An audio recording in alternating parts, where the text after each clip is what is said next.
Okay, week 11 NFL. We are in a great prime position here. We're up about $30,000 on the week.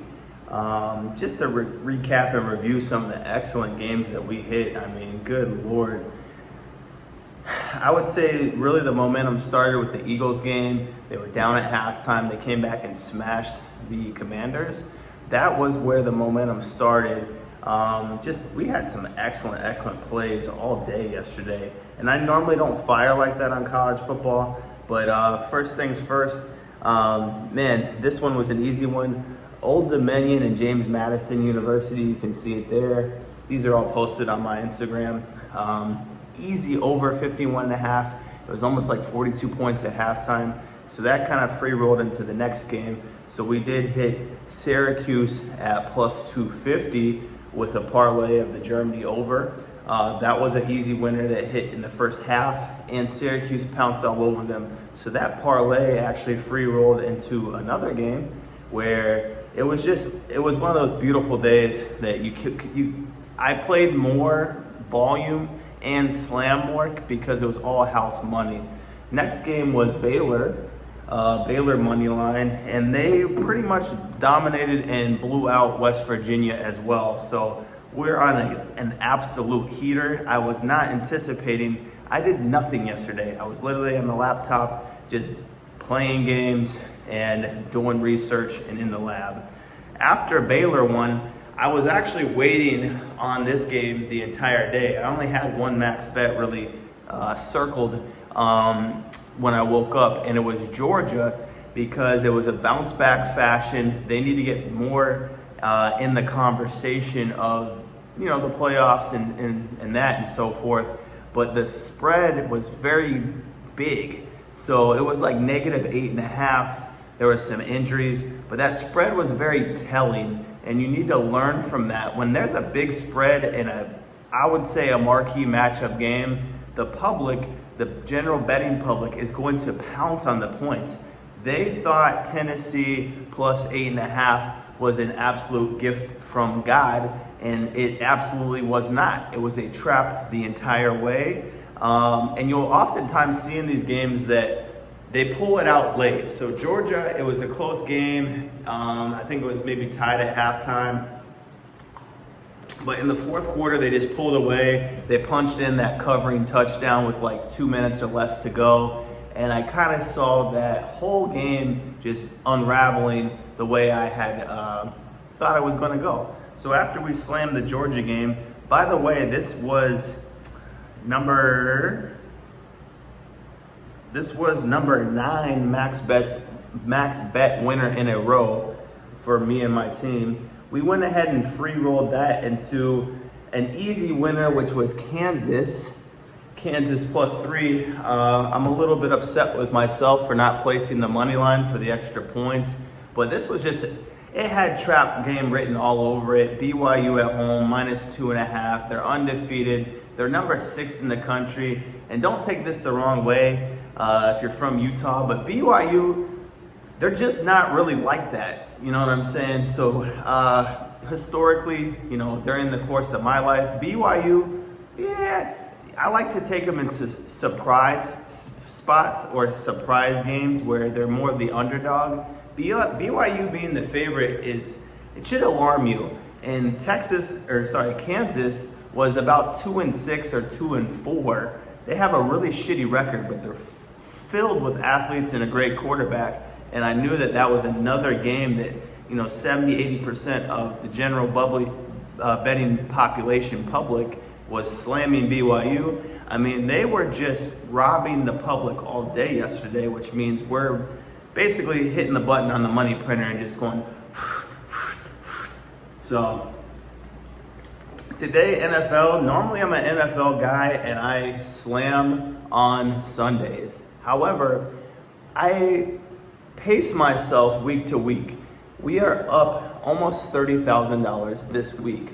I don't need to play a single game today. I will look for some value and look for some storylines and narratives that make sense. One of my free plays And this is actually something I don't do very often is one, free plays, but two, I don't really like siding with the betting public, but they do win. So you can't just fade the public and get rich, or everyone would do it. But you gotta do it on like primetime matchups or games where everyone's betting on one side. So I do like the Bengals tonight. I don't think that they're going to have an early exit. There's too many stars and fan base on the Bengals. So I do like the Bengals to beat the Chargers. Another line that I think is kind of interesting, I would say the Bills versus the Chiefs. Now, everyone is still slamming the Chiefs until they lose. And I think it's a revenge game for the Bills. I also think the NFL is looking for an opportunity to showcase that it's not rigged for the Chiefs, and they have an interesting crew of referees or officials on this game specifically. So I do think the refs will play a part. The Bills being favored is either a trap, or with all the injuries that they're having, the line is very telling where the Bills are still going to win somehow. So this should be a pretty interesting game. A couple of my other friends and trusted sources like the Saints over the Browns. They like the Titans to cover versus the Vikings at +6, +7. And then they also like the Lions to blow out the Jaguars, -14. Don't be scared of the big lines either. A lot of people will think 2 touchdowns, wow, that's a lot. The Jaguars are terrible and the Lions are pretty damn good. So I would say that's probably good money. Other than that, we're gonna have a live betting session. So what I've been doing with my Patreon client group community is I'm starting to do once a week Zooms so we can teach you things like live betting. I call it sniping, but live sniping where we're clocking in, and this is a skill set, by the way. You can learn this, but I want to teach you guys how to go in at any time and any game during the game and look for value. So one of the best live snipes I had as of late, I had the Clippers were down 27 points. Let me look up the exact game because this one was absolutely crazy. It was a plus 566 money line. So almost this game alone would make you almost 6 times your money. It was beautiful. And I want to give you a little bit of sauce or free game on it. Give me 1 second to pull this thing up. So they were down by 26 points against the Spurs. I just put $500 on it. You can see that. $500 pays $2,800 in 30 bucks. But they were down 26 points in like the first quarter. If you watch the NBA, a 20-point lead in the NBA means absolutely nothing. Meaning 20 points, they can erase that so quick, it's unbelievable. For example, I had a max bet or a pretty heavy wager on the Timberwolves a few nights ago, and they were playing the Sacramento Kings with some injuries. Well, the Timberwolves were up 20 points late third quarter, and I said to myself, this is free money, you know, hallelujah, thank God. And next thing you know, I'm looking at my other games, I got a little distracted, and guess what? That lead shrunk from 20 points to 15 points to 10 points to 5 points to now they are tied.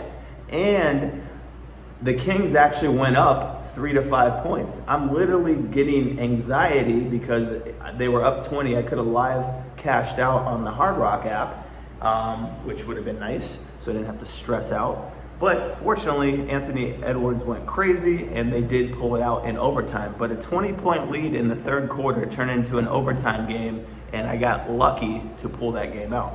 So a 20-point lead in the NBA means nothing. It's a good time to search for extremely high value. I call them lotto tickets, but you have to normally take the better team down 20 because you will still get the value, but they can pull it out.